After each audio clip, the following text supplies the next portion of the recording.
Bismillahirrahmanirrahim. Assalamualaikum warahmatullahi wabarakatuh. Di video ini saya ingin mempresentasikan sebuah tugas akhir pada mata kuliah Sistem Berbasis Pengetahuan. Di sini kami mengambil tema diagnosis tingkat depresi ringan hingga berat dengan metode Ceternity Vector yang beranggotakan saya sendiri Muhammad Jafar Siddiq. Terus yang kedua ada Nanda Azhara, lalu yang ketiga ada Ahmad Najib Faris Soleh. Baik, selanjutnya di sini kami mempunyai poster dari diagnosis tingkat depresi ringan hingga beratnya ini. Di sini kami ada premisnya dari premis 1 sampai premis 29. Nah, di premis ini kita ada kodenya yaitu G001 sampai G029. Bisa dilihat ini tabel premisnya lumayan banyak ya. Untuk sub goalnya di sini kita ada 4 aja. Nah, dari gangguan mood, depresi ringan, depresi sedang, ataupun depresi berat. Nah, di 4 ini kita ada kodenya juga dari P001 sampai P004. Nah, untuk rules-nya di sini kita juga dari yang tadi kita jelaskan itu ada 4 juga ya. Dari gangguan mood, gangguan depresi ringan, gangguan sedang, sampai gangguan berat. Kita ambil contohnya satu aja dulu ya. Masing-masing satu. Di sini soalnya ada 3. Nah, untuk rules gangguan mood-nya, jika G001 atau G005 dan CNI faktornya itu 0,6, maka dapat disimpulkan dia terkena itu gangguan mood atau dari kode kami itu P001. Ya.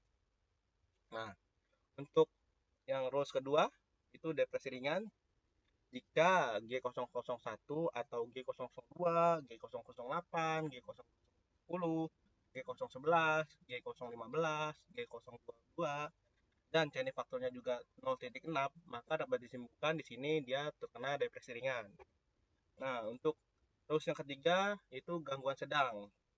Nah, di sini kita ada contohnya jika G001 atau G009, G0010, G012, G017, G023 dan CNI faktornya itu 0,8, maka dapat simpulkan dia juga terkena depresi sedang atau P003. Untuk rules yang keempat, di sini kita ada gangguan berat nih yang cukup berat lah ya kan.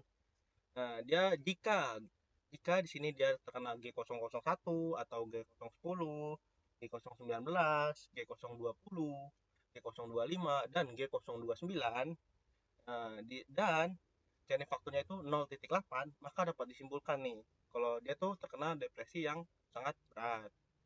Nah, untuk rulesnya di sini kami ada di sini bisa dilihat oleh teman-teman untuk yang misalkan tidak mengerti. Di sini banyak dari kode-kodenya dari P001, 002, P003 sampai P004. Di sini ada yang premisnya di sini. Ini premisnya di sini P001 ada 6 premis yang menyimpulkan kalau dia terkena gangguan mood ya. Nah, untuk P002 di sini kita ada 10 premis yang dapat disimpulkan kalau dia terkena gangguan ringan. Untuk P003 atau gangguan sedangnya, maksud saya depresi sedangnya, di sini kita ada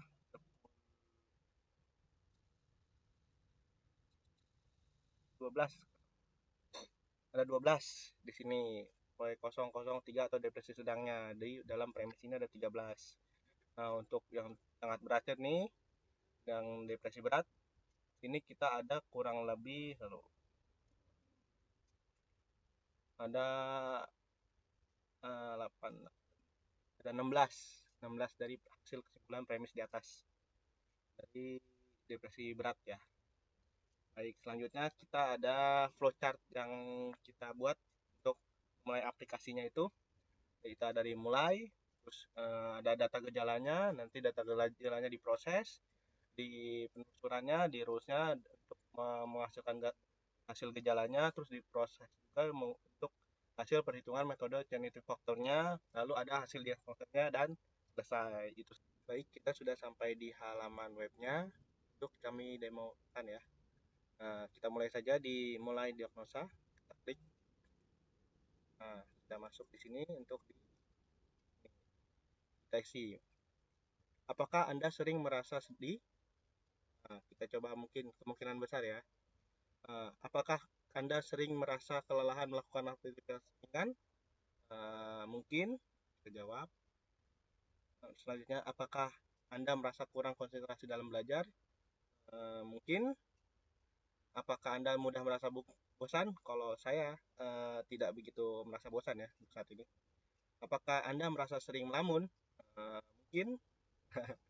Biasanya nih yang sering melamun nih biasanya banyak pikiran gitu tentang apa aja lah. Nah, apakah Anda merasa tidak semangat melakukan sesuatu? Biasanya orang-orang mager sih males ya. Termasuk saya juga kadang gitu. Nah, apakah Anda merasa risau dengan segala hal? Kalau saya saat ini tidak, isi aja ya. Apakah Anda merasa pesimis? Kalau saya saat ini tidak sih. Kita pakai pendapat saya aja ya di sini. Apakah Anda merasa sering menangis secara tiba-tiba? Tidak. Apakah Anda merasa susah gangguan tidur? Saya hampir. Apakah Anda merasa cemas berlebihan? Masih ya. Bisa kecewa dengan sendiri? Mungkin kalau saya. Apakah Anda merasa terganggu dengan banyak hal? Tidak. Apakah sering murung? Tidak. Apakah Anda sering kehilangan minat terhadap hobi? Tidak. Kesepian? Tidak. Merasa bersalah? Mungkin. Kadang saya juga merasa bersalah. Gak enak sama orang. Gak enakan orang maksudnya. Gak enakan sama orang maksud saya. Apakah Anda merasa dihakimi? Tidak. Apakah Anda merasa benci diri sendiri? Tidak. Tidak tahu maksudnya. Tidak ya. Apakah Anda merasa mudah tersinggung? Mungkin. Apakah ingin kehilangan nafsu makan? Tidak.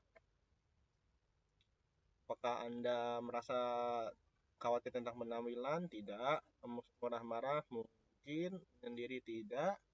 Rasa pemikirannya untuk bunuh diri? Jangan ya. Jangan tidak. Rasa sulit mengambil keputusan? Mungkin. Rasa sulit melakukan kegiatan dengan baik? Tidak. Terus apakah merasa ada penambahan dan penurunan badan? Tidak. Kurang percaya diri? Mungkin. Nah, di sini kita bisa submit ya untuk hasil yang di sini. Kita submit untuk hasilnya. Nah, untuk hasilnya nih kita bisa lihat dari penilaian pakar, terus user dan hasilnya. Nah, dari pakar dan user itu dikali perhitungannya. Misalkan kita ambil contoh nomor 1 ini ya, G001 dari dia menyatakan kalau dia tuh terkena gangguan mood yang nilainya 0,4. Dan usernya di sini kita dilihat G001 nilainya itu 0,6. Nah, untuk dari hasil pakar yang kita nomor 1 ini 0,4 dan hasil usernya 0,6 itu dikalikan menjadi hasilnya 0,24. Sama seperti di bawahnya dikalikan 0,2 dan maksud saya 0,2 dikali 0,4 sama dengan 0,8. Maaf ini saya salah ngoding maksudnya. Ini harusnya 0,8. Nah, untuk selanjutnya 1 dikali 0,4 tetap hasilnya 0,4. 0,2 dikali 0,2 sama dengan 0,4. Ini harusnya 0,4. Maaf ini salah saya ngodingnya. Nah, untuk 0,6 dikali 0,4 harusnya di sini 0,24. Di sini 0,2 dikali 0,2 sama harusnya 0,4. Ini hasilnya. Di sini hasilnya saya terkena gangguan mood ya. Nih, gangguan mood yaitu dengan kodenya P001. Jadi dapat disimpulkan bahwa saya mengalami gangguan mood dengan tingkat kepastiannya itu sudah di 70,62%. Nah, hasil gangguan moodnya nih kita bisa baca nih di sini.